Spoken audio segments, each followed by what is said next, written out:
You're born happy, and then they insert a line of code that basically destroys everything, and they end up making you miserable. I had almost everything everyone could dream of. A gorgeous wife, all of the money you can think of, 16 cars in the garage, and I was clinically depressed. My life today, when the one person I love most in life left, is as good or happier than when he was around. You're listening to The Human Upgrade with Dave Asprey. Just finished recording the most amazing episode with Mo Gawdat. This guy had so much wisdom and advice, and you're going to get a lot out of it, but it's in two different domains. Half of this is about AI and the future, and the other half is about creating 1 billion happy people on the planet. So I broke this into two different episodes for you.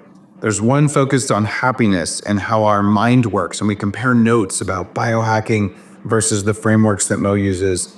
And another episode about what's happening with AI and the future, and should we be positive, and what do we do about it? So without further ado, here's part one.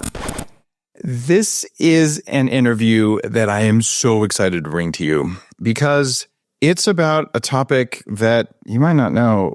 I have a degree with a concentration in artificial intelligence that I got in the 90s before AI was cool. In fact, they thought it was impossible. Yeah. And you guys may know that some of my companies, especially Upgrade Labs, are using AI for longevity, and we're using it for some of the brain enhancement things that are going on. But it's a small part of what I do. It just used to be a bigger part of what I did in the world of tech. So I came across a book at the recommendation of Peter Diamandis by a guy named Mo Gawdat about the future of AI and what it really looks like. And this is perhaps the most qualified person on the planet, and I don't say that lightly, because he was the former chief business officer at Google X. Google X is basically Area 51 of Google, is how I would describe it. Mo, is that a good way of putting it? Quite a bit. I normally call it the Men in Black. So there you go. Not very different. Not very different. And the book is called Scary Smart. And if you want to do yourself a really big favor right now, download the book or buy it, however you like to buy books, because there's a lot of social media accounts, a lot of stuff about AI. Mo is, I would say, a philosopher, maybe first. The difference between an advanced computer science thinker, an advanced physicist, and an advanced philosopher is not very big when you get into the very advanced levels of those disciplines. And Mo is going to share a really clear view with you about AI and specifically what you can do to make it work for you. So I'm going to ask him some questions in this interview that you would probably know if you've read his book. And I know many listeners have not yet done this. This is one of those things that is a preeminent book. And what's even cooler is there's a documentary coming up as well. Mo, your new book is called Unstressable, A Practical Guide to Stress-Free Living. Tell me about why you moved from Scary Smart, which is make sure to be polite and kind to AI because we want it to treat us that way. What is Unstressable and what led the difference between those two books? Wow. Okay. So this is actually the question I always wish people ask me at the very end of an interview, and they never get to it because I write about multiple topics. I write about happiness. I write about unstressable, being unstressable. And I write about artificial intelligence and technology and innovation. And they seemingly are unrelated. They're not. In my mind, when I left Google in 2018, I left for a mission. And the mission was called 1 billion happy. And my attempt at the time, people who know what triggered it would understand. I lost my wonderful son due to a medical malpractice, basically, at his prime, all of a sudden. And you know how it is. You go through those moments and they get you to reflect on your entire life. And at that moment, I wanted to somehow make his essence live on. And so I wrote, my first book was Solve for Happy, which was basically sort of the fusion of myself and Ali.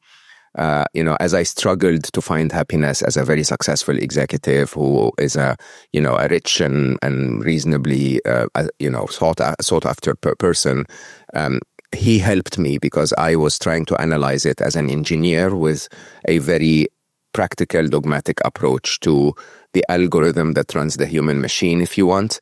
He had the heart and the beautiful wisdom to explain it to me like a human. And between us, we built a model that I summarized in Solve for Happy, basically in an attempt to tell the world that happiness is predictable, it is achievable, it's a choice that you can work on, just like fitness, if you want. And I thought if I could, spread his message, then his essence would live on. That was the original 1 Billion Happy mission. 1 Billion Happy became extremely successful. We sold 750,000 copies, if I know correctly.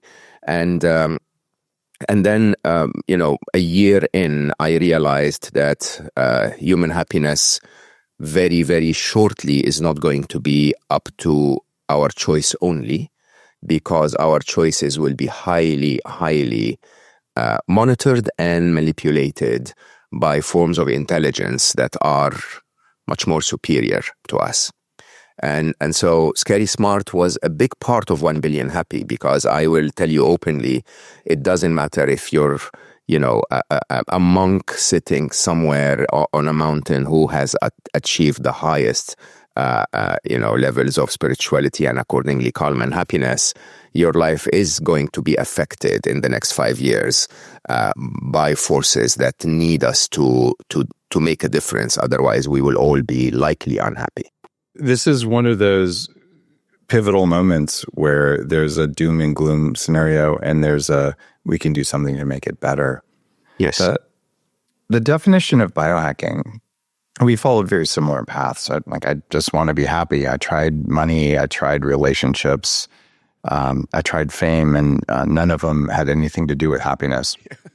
And so I thought, I've got to do this. So I've been to the Himalayas and Andes and, studied with gurus and all this stuff. And I deal with computers now, hooked up to my brain to put my brain in the states that I want. And I do that with clients. And even understanding what happiness is a really big challenge. It is. So in your life, how do you define happiness? So believe it or not, I think that was the core of my work. Let's not be fooled here. I'm a very serious geek, right? The fact that I can speak complete certain sentences in English shouldn't fool you at all. My entire brain is mostly numbers. It really is. And it actually took me a long time in my young years, 6 to 8 years old, to actually interpret the way I see the world and the way I communicate with the world. And so as a very serious geek, when I succeeded very early in my life. When I was 29, I had almost everything everyone could dream of. Wonderful, beautiful, gorgeous wife that gave me 2 wonderful kids. All of the money that you can think of. 16 cars in the garage. All of the stuff that the world promises you is going to make you happy. And I was miserable. I was truly clinically depressed. And I attempted to go at the problem the way it was explained, which was by gurus and yogis and practitioners. And, at the time there wasn't the notion of a coach, but people who will advise you things. But to an engineering mind, when someone told me to meditate, I was like, don't tell me this shit. Like, tell me how the machine works and then let me choose. Yes. Right? And so I struggled until I remember I was working at Microsoft at the time, very early years in Microsoft. So it must have been late 90s or maybe early 2000s. And I was listening to music in a cafe in Seattle. And do you know the band Supertramp? Of course. Yeah. So Supertramp, it shows your age, Dave. I actually know one of I know their lead singer, actually. Oh, he's wonderful, isn't he? Yeah. Yeah. So I was listening. They have a song called the Logical Song, which basically says in brief, it says, when I was young, it seemed that life was so wonderful. Everything made us happy when we were young. All the birds on the tree were singing so happily. Everything was joyful. And then there is that verse where they say, and then they sent me away to teach me how to be sensible and logical and responsible and practical and cynical and clinical. And when you really think about it, that's the story of our life, right? You're born happy, and then there is a bug in the code. Somewhere in that code, they insert a line of code that basically destroys everything. Right? And you start to obsess about things that you don't need, thinking that they're going to make you happy, and they end up making you miserable. And my big struggle at the time was that I had the money to pour on my depression, right? I could buy expensive cars. I could go to any place I wanted as a vacation. I could buy expensive suits. I could do anything I want. And I was miserable. Now, this dichotomy was telling me it seems that getting those things doesn't make you happy, right? Yeah. Why doesn't it make you happy when everyone's telling you it makes you happy? And then why is it sometimes that, simpler things make you happy? You think about it, the same thing doesn't make you happy all the time. Rain makes you happy if it's your ex-girlfriend's wedding, right? If it makes you very unhappy if it's your wedding. Right? And when you really think about it, nothing has an inherent value of happiness in it. Okay? Except coffee. Unless the barista's shitty, right? So fair point. There you go, right? But you see, that's the idea. The idea is that you're happy when the events of your life meet your expectations of how life should be. It has nothing to do with the event itself.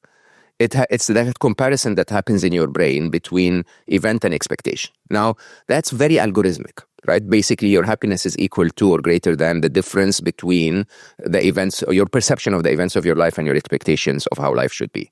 Once you know that, you realize that happiness and unhappiness are a brain algorithm, okay? And you realize that the reason we become unhappy is a survival mechanism. Really, yes. It's your brain telling you, I've scanned the world around me and it doesn't look optimal, right? Can we do something about this?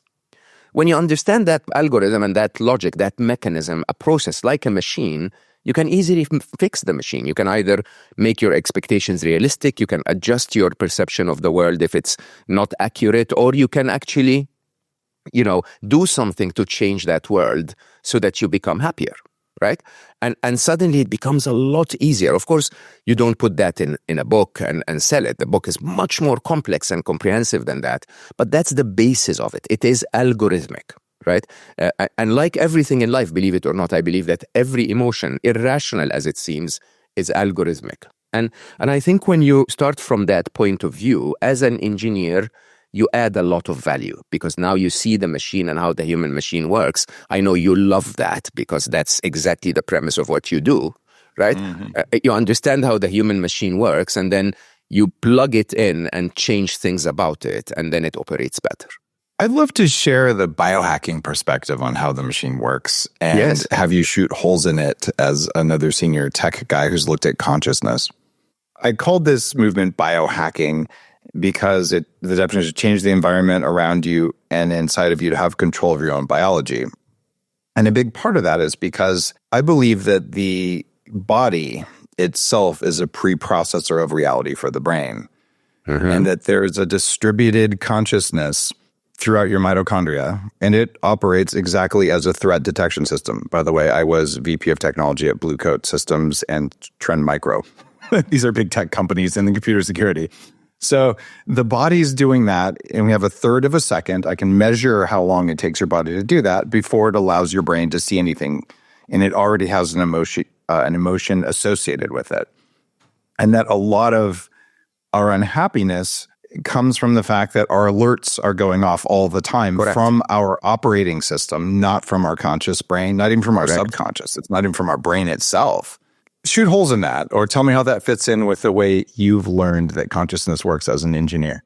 You see, this is quite close to the truth when you really understand. So Unstressable, the book, starts from the biological machine of stress, which, by the way, is not a curse, believe it or not. The biological machine of stress kept us alive so far. right?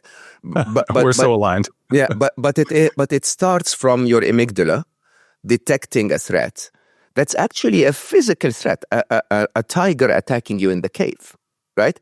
And triggering a very, very embodied response. Let's forget the cycle, but eventually you end up with cortisol and adrenaline in your bloodstream, and cortisol and adrenaline turn you into the Hulk. They reconfigure the machine so that you're able to go for fight or flight in ways that you couldn't without that reconfiguration. Fantastic, right? The other side of the cycle is what's known as the negative feedback loop. 90 seconds later, I spoke to one of my dear friends and wonderful neuroscientist, Jill Bolte-Taylor, and Jill was explaining that hormonal cycle is flushed out of your body within 90 seconds, right? And yet some of us are stressed for 16 years. Right? How does that happen? It's because of a fault in the negative feedback loop. You're supposed to 90 seconds later detect, because your body is stressed, your prefrontal cortex engages and says, is there really a tiger? Right? And if there is, it renews the lease. If there isn't, you're supposed to go back to calm. And that was a DHCP lease, just making sure, right? Exactly, right? Exactly. Right. Now, here's the interesting thing. When there is a tiger, your prefrontal cortex, there is or there isn't, your prefrontal cortex is able to detect that. But when the tiger is an email from your boss, right, that actually was positioned to you as a stressor by your prefrontal cortex, 90 seconds later, the prefrontal cortex says, yeah, the email is still there. Life is shitty. We're all going to die. Okay? And so you keep being stressed all the time. Interestingly, you can hack that so easily in so many different ways, including, by the way, changing your perception of the external environment, changing the actual external environment, changing the internal environment, which I know is a lot of the work that you do. Love this. And it is spot on. One of the most important things I've done to be where I am in life is to prioritize my brain performance and health. And I got ahead early by diving into research on brain nutrition and nootropics. I wanted to understand how I could increase my focus, my memory, how I could have better moods, and stay motivated. For nearly a decade, the team behind Qualia Mind has been perfecting a top-tier brain supplement. It's a blend of science-backed, brain-nourishing ingredients, and it's simple, vegan, non-GMO.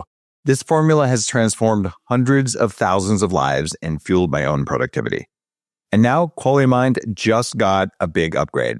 The new and improved formula is a complete brain-nourishing supplement with 32 researched ingredients, including 21 brain nutrients. We're talking best in class, things like real lion's mane, smart seed from Celastris plant, which is called the intellect tree, and Cognizin, which is a specific form of acetylcholine for attention and memory, and Nutricog, which is a combination of herbs that show in clinical studies that they protect your brain cells.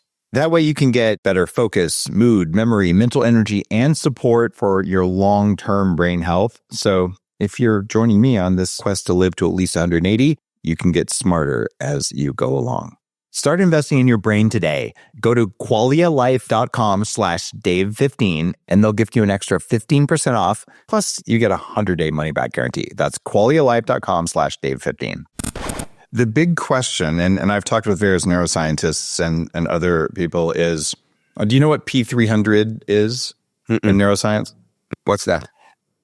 It is the lag time between when a signal hits your body, visual or auditory, and when even the auditory cortex and even the amygdala would get engaged. Yeah. And this is why cats have a 30 millisecond response time on reality. And you and I, if we have normal brains for our age, it's about 350 milliseconds, a third of a second. So, and what that means is the body's deciding what to do before the amygdala gets a signal even.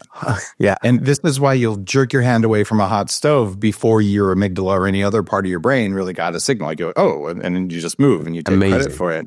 And it feels like during that brief window where you can measure this, there was no signal in the brain yet, but the signal is in the body and something's going on in there. And it feels like a lot of the the stress, especially a lot of the triggers, are caused by very rapid but simplistic threat detection systems. Correct. And that when you get a wave of stress from a pattern matching algorithm, your brain's going to believe the stress and it's going to look for a cause, and it's going to blame the boss's email, even though the actual threat detected was something from long ago in childhood or from parenting or a bad coach or something like that.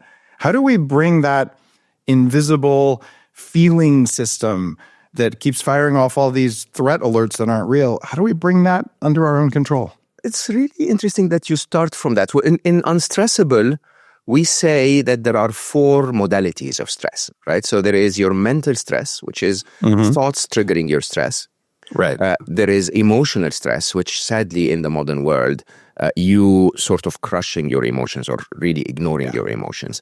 Then there is physical stress, which is really interesting to understand because it can be triggered by any other stressor, but it's also is the trigger of all other stressors. And it is, right, like you rightly said, the signaling mechanism, right? And then there is spiritual stress. Spiritual stress is when we speak about misalignment with purpose, misalignment with your intuition, and so on and so forth. So it's sort of like that connection to your consciousness is broken somehow. You're more in line with what the world is telling you rather than what your true self is telling you. But let's go back to physical. So go ahead. It's an incongruence, a core feeling something's not right, that Correct. Isn't an emotion, it isn't a thought, it's a sensation that isn't anywhere in the body, right? Correct. It's manifested in the body with a feeling of emptiness, if you want, which is, not even being underwhelmed. It's not something that is physically sensed, but you feel empty. You feel that this is not what I'm supposed to be doing. Physical stress, interestingly, is so. Let me give credit where credit is due. So I wrote Unstressable with a wonderful young British author called Alice Law, and Alice went to stress school in her early 20s, like got every stressor you can ever see, whether loss or deceit or everything. And we wrote in a very interesting way. We would agree on structures and concepts, and then we would write separate chapters and edit each other's work. And when I read, so she wrote the physical stress chapter, and when I read it to edit it, I texted her. I said, "Are you mocking me?" It's like this is entirely about me, okay? And I'll be very open and honest. Books take a long time to publish, so this was several years ago. And I basically realized that because of the mainstream success I've achieved in life, I've assumed that the messages that my body is sending me are how it's supposed to be. I'm supposed to have a headache all the time. My neck is supposed to hurt all the time. It's absolutely fine if at the end of an 18-hour trip with a couple of transits, I feel exhausted and unsettled. And no, it's not. I'm not supposed to be in that at all. And the problem with the modern world, to answer your question, is that we've been trained literally through big slogans like resilience and Vikings Just and do it. gladiators and right and basically we're being told to ignore our emotions and to ignore our physical signals, our physical fatigue, our physical stress, our pains and aches, and you know what, some of us ignore them long enough until they kill us, right? And the truth is, believe it or not, once you're embodied, once you bring yourself back to your body, which sadly, interestingly, and I say that with a deep voice and a bald head and a beard, is a very feminine thing to do. Okay, which feminine and masculine is not man and woman. Feminine and masculine are qualities and approaches to life, and we, because we take a hyper masculine approach to the modern world, it includes that forcefulness, almost aggressiveness with our own selves, rather than going back into our body to go like, that doesn't feel right. Why do I have a pain in that area of me all the time? Okay.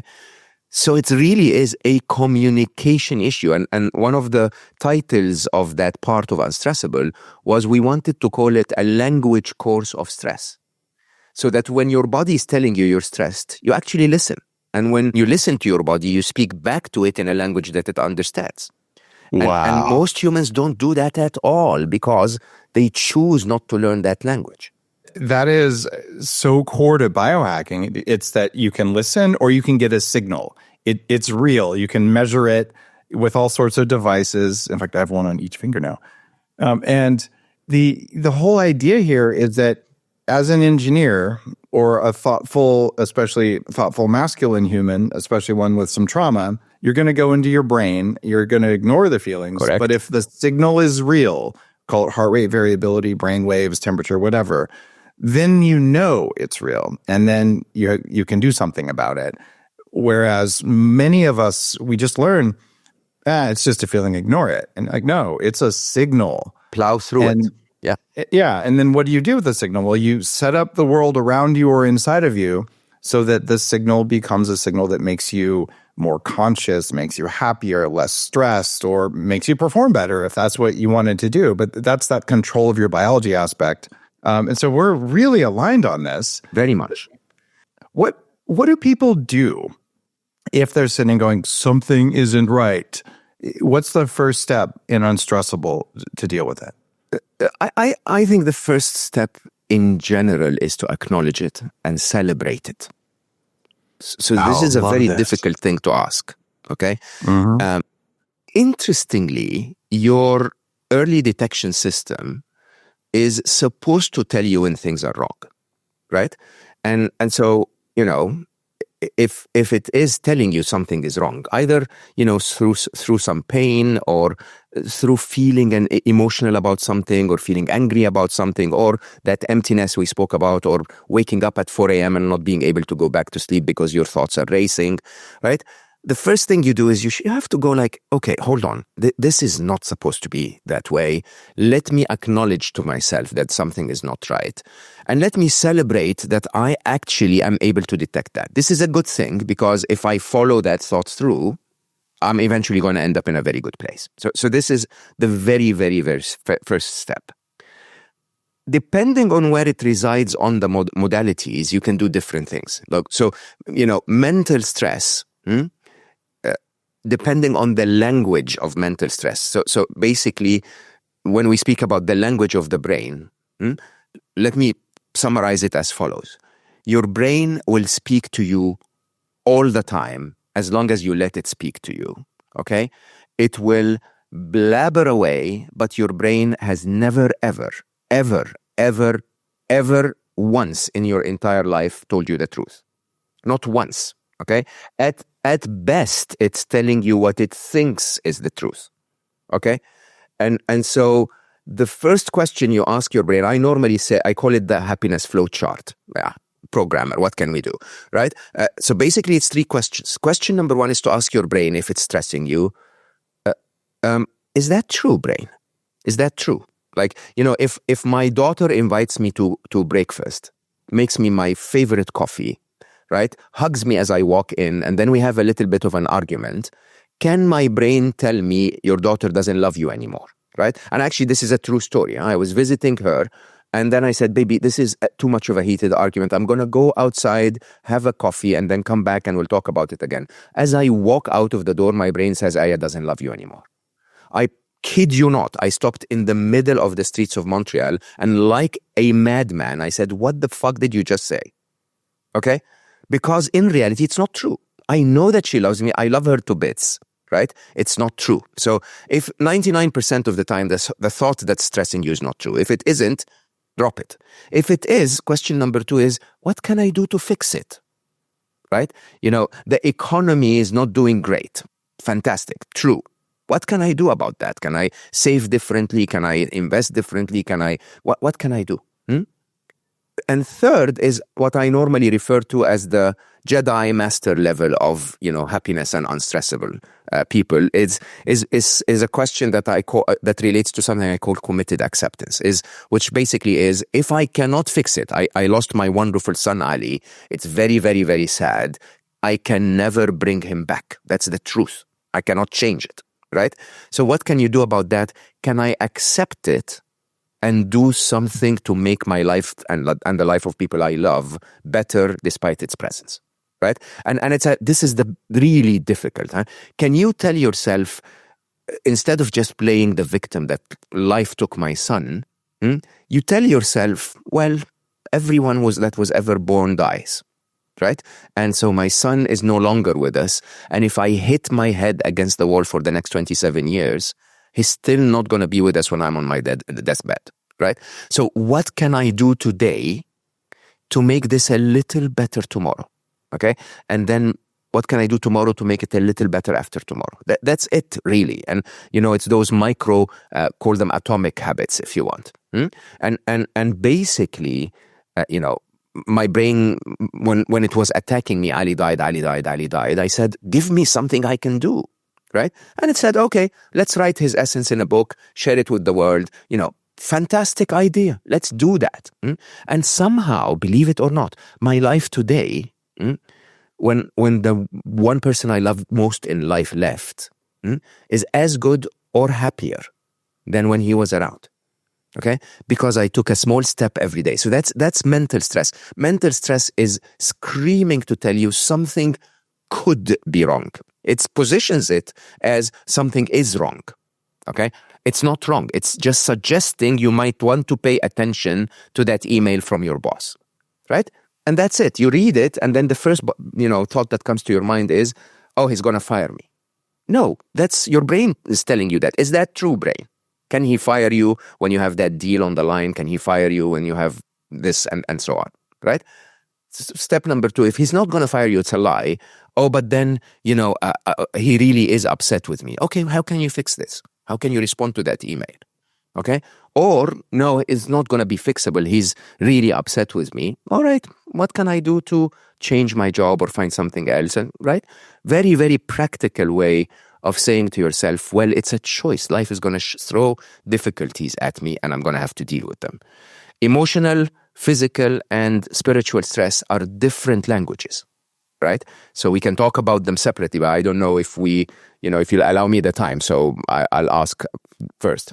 It's beautiful. And in my view, we perceive physical stress, unless it's just pain, but something physiological and emotional stress as about the same thing. So you can experience physiological stress, but you'll think it's mental stress or emotional stress because stress is stress. They get confused. They do get confused. Yeah, talk about the difference and how we know what we're actually dealing with. They do get confused and they do trigger each other. As a matter of fact, if you look at things like Reiki, for example, Reiki will assume that your energetic body, if you want, will affect your physical body, that will affect your emotional body, and the opposite is true. All of them are interconnected, right?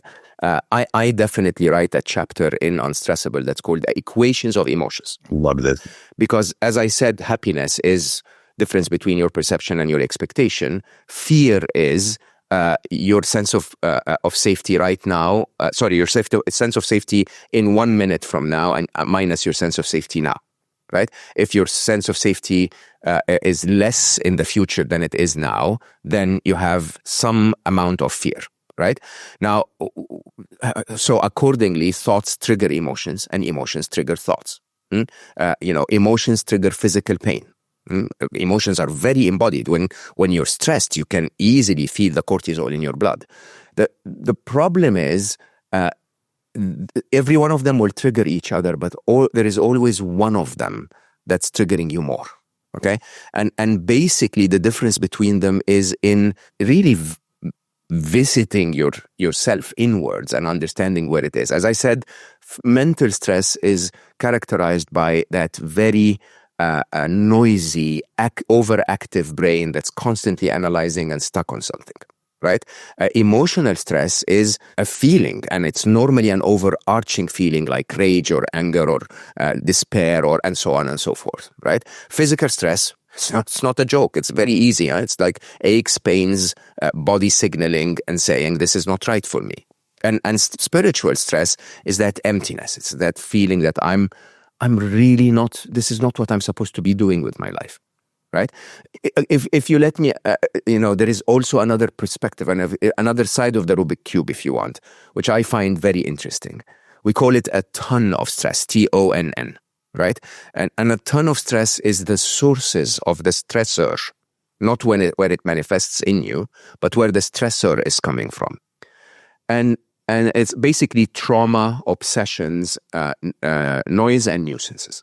Okay, and you can imagine it as four quadrants, right? On one side, is it external or internal? Is it coming from outside you or inside you? And on the other axis, is it small in magnitude, manageable if you want, or is it massive in magnitude, and so it would destroy you, right? If it's external and major stress, it's trauma. Trauma is you're stuck. You're in an accident. You get through a very difficult breakup. You lose your job, lose your money, lose a loved one, and so on and so forth. And trauma is good news and bad news, because trauma if you understand stress from a physics point of view, stress is the force applied on a human divided by the skills and resources a human has to carry it. Okay? So it's not just there's the stressor coming from outside you that breaks you, it's how much abilities you have to deal with it, right? Trauma is such an intense force that's applied in such a short interval of time that it breaks you instantly. And the bad news is 91% of us, of all humans, will get at least one PTSD-inducing traumatic event once in their life. So it's the kind probably of at least 100. Exactly, yeah. Right. Some of us will get 100, and some of us are the very lucky ones that will get none. The 1 in 10. Well, right? Yeah. Well, if you're born, you probably got some PTSD in the modern world too. Just correct. Like the prenatal experience. It's rough to not have some trauma. It's just invisible. Correct. The good news is from 9/11, the statistics will tell you 93% will recover in 3 months.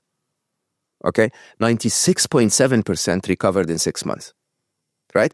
And most of those that recovered, around 97%, will enjoy some form of post-traumatic growth, right? Mm-hmm. So believe it or not, while trauma is completely outside our control, it is definitely not the reason for the pandemic of stress in our life today. Okay, the reasons are the ONN.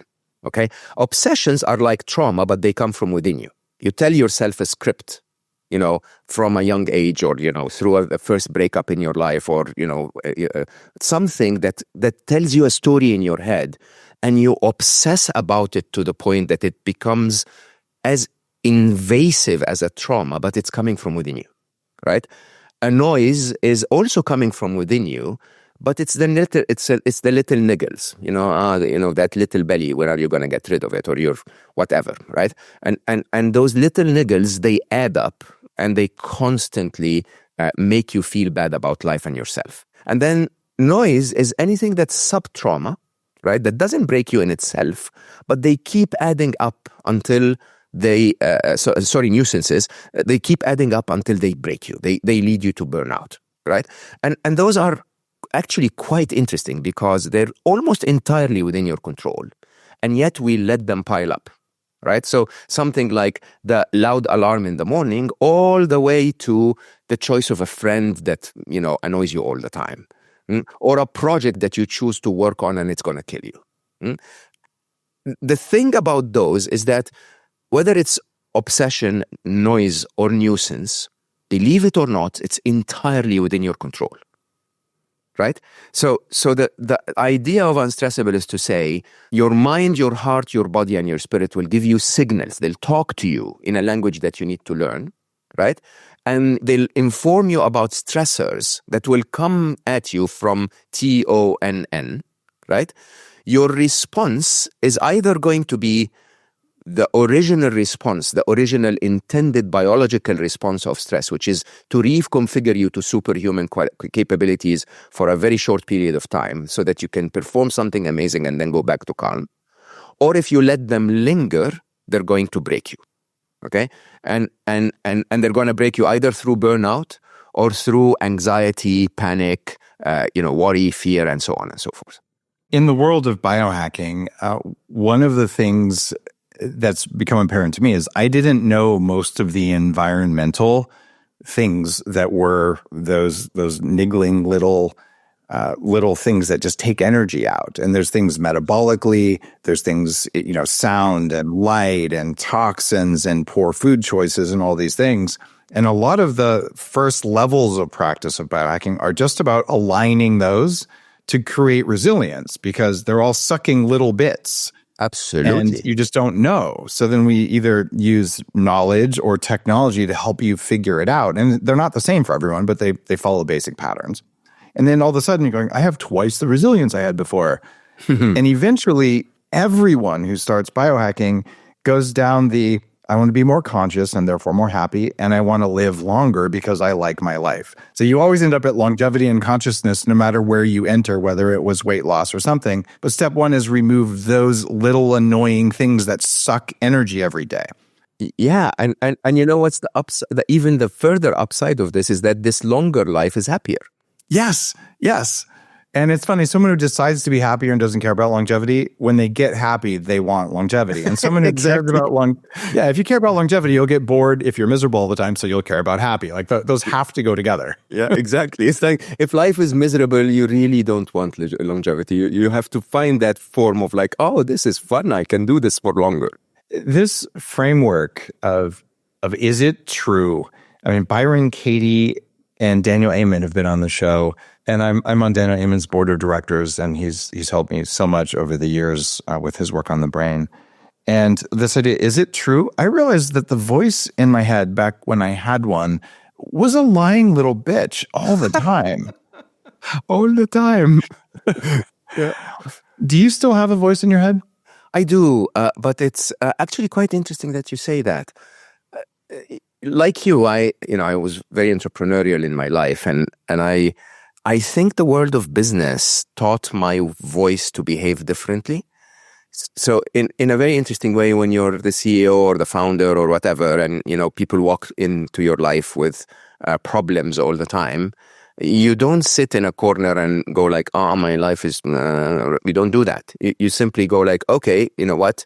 What are we going to do about this? And if we cannot do anything about it, how are we going to pivot? How are we going to make things better? It literally, is it true? Can I do something to fix it? Can I accept it and make things better? Is actually exactly what you would do as the CEO when things go wrong, right?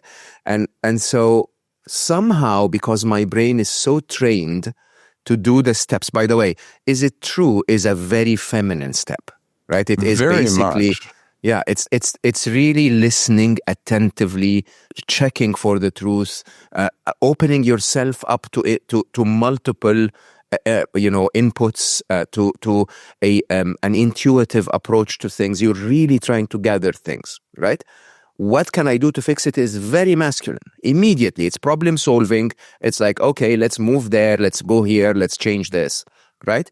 And because if you can manage to switch between those two, you've covered the whole spectrum.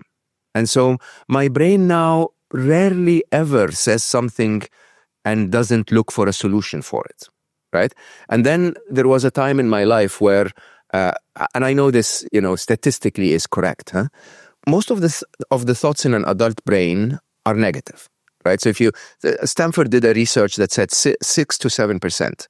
60 to 70%. So 6 to 7 out of every 10 thoughts. And 30% are about food. So it's either tacos or negativity. There you and go. Nothing else. Yeah, we're done. Yeah. The truth is, it couldn't be true that 60 to 70% of your life is wrong. It couldn't, because otherwise you'd be dead a long time ago. You're not that good. Okay? Yeah. And so what the reality is, if you really look at your life, I would probably say 90, unless you're in a war zone or you have chronic pain or you were born unlucky in some very, very clear way, or you're human trafficked or being abused or whatever, which many, sadly, too many in the world are going through that, millions, right? But the majority of people, 99% of the time, life is okay. Doesn't you may not be driving a fancy car, and right, but if you have a device that you can watch us through talking about this, then by definition, you can afford the device. 4 billion people in the world cannot. You have food in your tummy, so you're not starving to death. There are around 2 billion people in the world that are. You have a roof on top of your head. You don't have bombs landing on you. You're not being abused, or, you have the mental bandwidth. These are all blessings that are by definition incredible. Okay. And when you see it that way, you realize that 99% of the time life is okay. Most of us, other than you guys in California, have seen an earthquake once in our life. Right? Some people have never been in an earthquake. Most of the time you're healthy and then you get sick. This is why sickness becomes the anomaly. It's not the everyday. Okay. And because of that, I started to go back at my brain. When my brain tells me something negative, I go like, okay, tell me 9 good things about it. That's actually matching the statistics. Okay. If I say the commute is annoying, then what's good about the commute? Okay. And after a while, when you start treating your brain steadily that way, your brain goes like, let me not talk about anything annoying, because he's just going to push me. Like and I don't want to be pushed. And so I think that brain practice gets you to a place where you're probably a little calmer, a little more realistic and objective about life. Here's a biohacking tech I bet you aren't using. It's called Quantum Upgrade, and it's not your average wellness tech that you're going to strap on your wrist or something. It's been tested by independent labs and doctors, and it does work in more than a dozen studies. Placebo-controlled double-blind studies show Quantum Upgrade improved red and white blood cell counts. It reversed early-stage blood clotting in minutes. It boosted ATP production by 20 to 29%, which is massive for more cellular energy. And it's easily accessible, and you can customize it. You can adjust energy levels, activate powerful boosters, and add frequencies like inner peace or Olympic performance. And yes, I'm using it right now as I record this. Try it yourself. Quantum Upgrade will give you a 15-day free trial to check it out. Go to quantumupgrade.io/Dave. Give it a try. When I went to remote monasteries and learned meditation in my early 30s, they would say, sit there, notice the emotions, let them flow through you, and all of that. And over the course of decades, you learn to do that, and you become less reactive and the things we're talking about. As an engineer, my perspective was, that takes a lot of time and energy, and I'd rather invest it elsewhere. Like it's an inefficient data center. Like we should be able to do better. But it's so alike. I know, right? When I read your book, I'm like, I have to talk to Mo. That was why I started hooking computers up to my head and studying different things. And what you just described there is the first step in a forgiveness process I call the reset process. My next book is called Heavily Meditated. And the reset process, it requires gratitude before you can go in and reset the threat networks. And to try and do a forgiveness or a letting go without the gratitude step, it doesn't seem to work, just quantitatively. Talk to me about the difference between gratitude and then seeing reality or letting something go.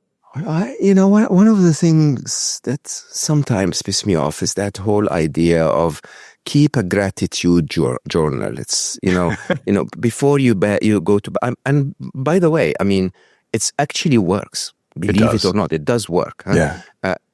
Because it works like, when you're riding a bicycle first and they have those supporting wheels, I don't know what they're called, right? Keep them first because they allow you to go through the important practice until you achieve your balance. The idea, however, is that gratitude should be intuitive to you. It should be, and I say that with a ton of respect to most of the people. So when I was between California and Dubai, when I worked at Google X, and after my separation from my wonderful wife, I ended up dating a wonderful woman in California, right? Who, with all due respect to Californians, California can be quite intimidating because there are billionaires around you everywhere. And so she looked at me, and in one conversation, she said, "You have no idea how poor I am, Mo." Okay, as she unlocked her SUV and put her iPhone on the dashboard, right? And in my mind, if you've ever been to Africa or Afghanistan or anywhere in the world, really, other than California, if you ask me, even in the US, you would recognize the truth of how blessed you are, right? And I think, everyone, unless you're in chronic pain, okay, unless you're going through a trauma, unless you, as I said, are locked up and being abused and so on, the things that are really, really a huge issue should be running around across the streets with their arms in the air, thinking, "Oh my God, my life is amazing." Okay? Because in reality, if you really see, and I know you and I have both seen quite a bit of trauma, right? If you see real trauma like it is, like the people that truly suffer, it becomes almost intuitive to be incredibly grateful for every single breath that you can draw, because not everyone can. Okay, and when you see that, it doesn't become a practice anymore; it becomes a lifestyle. One of the things that comes to mind about the gratitude journal is that I went through a practice here a long time ago, and I've done several episodes on the role of gratitude. But I would, at the end of the day, write down 3 things that I'm grateful for. And then one of my teachers, Dr. Barry, who's also been on the show, said, "Well, why don't you try for 50? And it was really hard at the end of the day to remember 50 things I was grateful for. It actually took a couple weeks of regular, gosh. And then I realized, in my view of the world, my consciousness is an application sitting on top of the operating system of my body. And understanding that my operating system has the ability to delete or hide my log files, my memories. In Buddhism, they would say, forgetfulness is one of the hindrances. And in my mind, forgetfulness is one of the many ways that the body hides things from the mind. And what really brought it to a head for me was, I'm sitting at the end of the day and I've got 8 things I'm grateful for, and I just can't think of anything.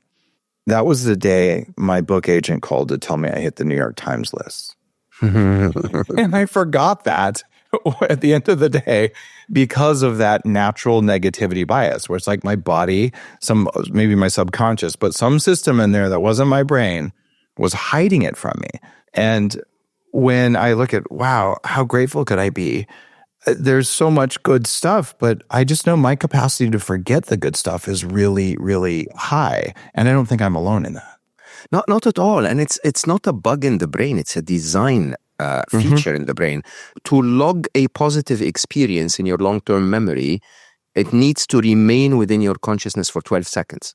To log a negative experience, you do that instantly. Because to the brain, it's actually more useful to log the things that affect your survival, because that's important, right? Your brain, first and foremost, was not created to start companies and invent technology. Your brain was created to keep you alive.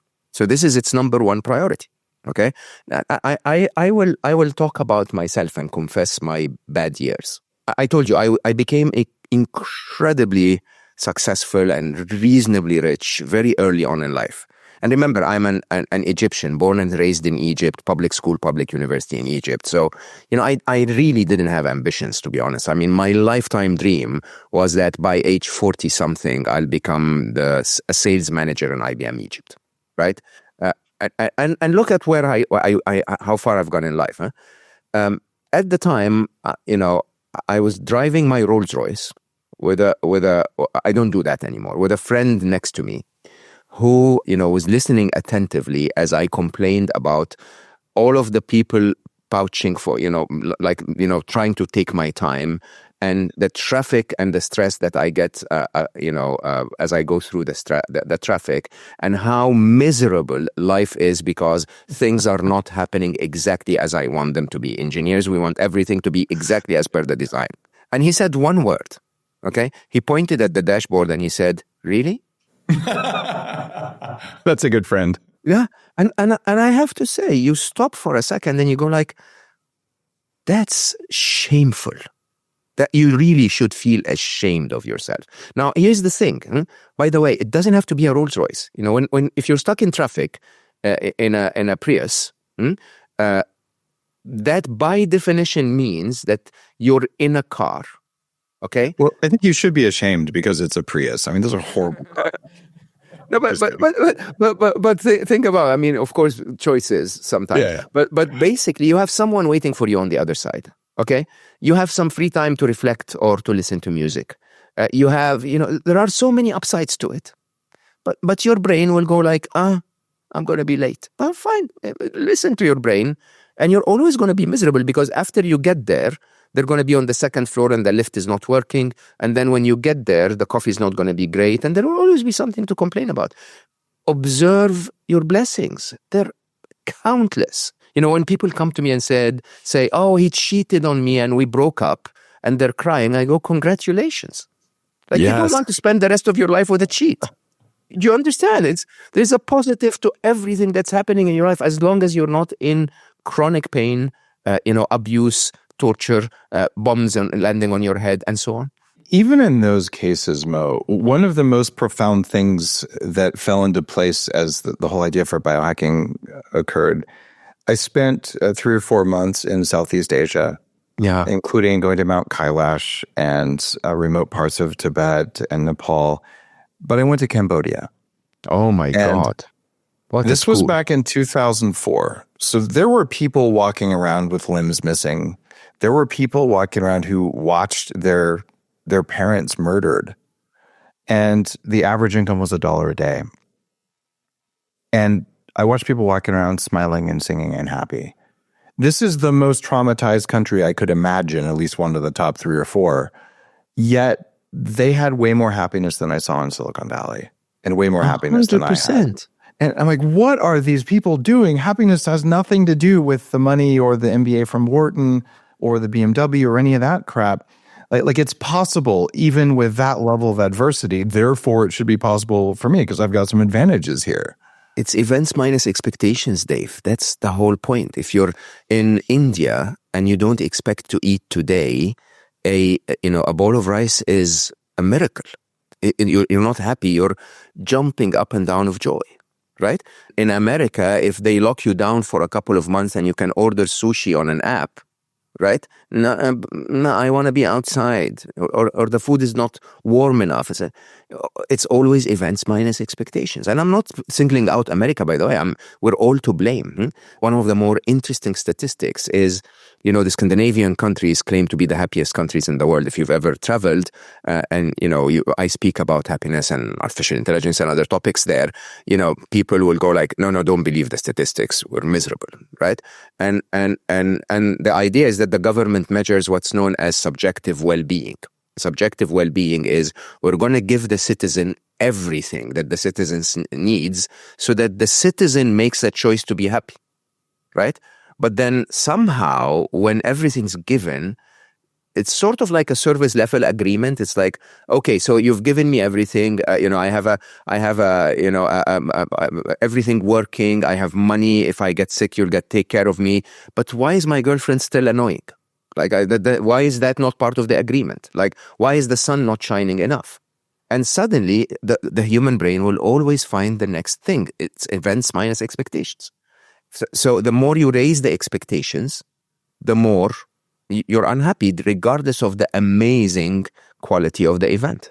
One of the big areas of focus in my next book, and Heavily Meditated, is around dopamine and dopamine sensitivity. Dopamine is the thing that you feel happiness or motivation from pursuing a goal, but getting it doesn't do anything. Yes. Right. And Jay Abraham, a dear friend and one of the fathers of direct marketing, I wrote about him in one of my older books. He said the first time he got his equivalent of a Rolls Royce, he said, 15 minutes of happiness. He was like, what am I doing wrong here? So for listeners, if pursuing things makes you happy, but getting them doesn't make you happy, how do we solve that paradox? So the dopamine is mistakenly described as a happiness hormone. I think that's a rhetorical question. You want me to talk about it, but you can talk about it better. It's not a happiness hormone. Dopamine is a reward hormone. Yeah, it's a motivation hormone more than happiness, right? Correct, Okay. right? The happiness hormone, again, as per the happiness equation, events minus expectations. When you're happy, when you're okay with life as it is. Doesn't matter what life is. If you're okay with it, you're happy. Okay? If you see that life is better than what you thought it was going to be, you're even happier. Right? Now, when you're in that state, you're in a state where you tell yourself, I would like this to last forever. This is a good place to be. For that feeling, you need a hormone called serotonin. Serotonin is a calmer. It basically tells you, do nothing. I've scanned the world around me. Okay? There are no tigers, no threats. Everything's okay. It's not too cold, not too warm. You're fine. Okay? Can we please sit down and digest our food, replenish our muscles, maybe, close our eyes and reflect a little or fall asleep? That's serotonin. And so in spirituality, they liken happiness a little more to contentment, even though it's not. Okay? But it's that calm and contented feeling that you're okay with life. Okay? If you get that, you're happy and you want it to last. If you get dopamine, believe it or not, the first thing that dopamine does is it pushes serotonin out of your bloodstream, because serotonin is an excitatory. Dopamine is an excitatory. It wants you to keep doing what you're doing, right? So what ends up happening, you mentioned dopamine sensitivity, is if your kick is from a party, right? And let's say, just for the simplicity of the numbers, a party gives you 5 units of dopamine, right? Your brain goes, okay, I'm very excited by this reward. It feels amazing. Let's do it again. But I'm going to down-regulate my receptors so that next time I need 7 units of dopamine to feel excited. And then the following time I need 10. And then the following time I need 20. And the following time. So this is why you go from a party to a wilder party. And you go from running on the treadmill to jumping out of an airplane. Right? Because it's the same dose of dopamine doesn't give you that joy anymore. And by the way, this is why most people struggled when we were locked down. Because basically they counted on external stimuli to be able to feel that kick. And then suddenly you put us in a closed room and say, okay, be calm and contented. You don't have to interact with the world. You don't have to go to work every day. Find calmer things to do. And nobody's trained for that. Okay? So the interesting difference is, if you become addicted to dopamine, and by the way, that down-regulation makes you an addict. You're constantly looking for a bigger shot of dopamine. Okay? If you become addicted to dopamine, there's absolutely no way you can find calm and peaceful contentment. Now, so what do? I mean, I normally tell people, fun is one of the biggest dopamine injectors in your blood, right? You have a good time, you meet someone amazing, well, you buy something interesting, and so on. And believe it or not, I'm not a monk. I have more fun than most of our audience combined, probably. Okay, but I don't have it as a painkiller. Do you understand? So if there is something in my life that requires me to go through the process to find calm and peaceful contentment, I will attend to that first, and then I will add, joy and pleasure and fun into my life as a supplement. It's what you take when you're already healthy, okay, to stay healthy, to show myself that life is so wonderful, okay, with the little things. It doesn't have to be the big things anymore, but with the little things, with a wonderful conversation with someone I love, with a really well-crafted cup of coffee, with this, with that, and so on, and with enjoying them very slowly, believe it or not, almost like a monk, but just really immersing yourself into them. They don't give you that sort of like shock of dopamine anymore. Okay, they sort of settle within you and make you feel that life is good when you're already calm and contented. It seems like the game is keep yourself sensitive enough to dopamine that it doesn't take very much dopamine to motivate you, so that you maintain enough serotonin, right? It's a good way of looking at it. It's also, so I agree with that 100%. Keep yourself away from the addiction if you want, right? Don't make dopamine your lifeblood, okay? But I also think that people should constantly be looking for serotonin and oxytocin, right? So it's quite interesting why more and more the younger generations are actually much more anxious than we used to be. Oh, terribly. Yeah. We gave them a horrible world, to be very open and honest. But also, we gave them a world where they are not getting enough oxytocin. Okay? So in a very interesting way, oxytocin is only felt. I mean, I feel very close to you right now. Okay? But I feel more intellectually close to you than when we meet in person. A human connection somehow is created in a way that reflects on the ultimate safety. Remember, humans didn't succeed because we were the smartest species on Earth. Okay? Einstein would have been eaten in 4 seconds, literally. Mm-hmm. Okay? It's not intelligence. It's our ability to be a tribe, so that we complement each other's intelligence, we protect each other. Some of us sleep and some of us stay up on guard, and so on and so forth. And so it's almost instinctive within us that if we're not surrounded by others, it's not safe. Okay? And I'm not talking introverts and extroverts, because some people... it's having a tribe. Yeah. A tribe for an introvert is one close friend. Okay? Someone. And then as children, if we're not touched and loved and hugged, we start to actually become traumatized. There is that need to be connected to someone. The reasons that, so the use of oxytocin is also part of getting serotonin in your blood.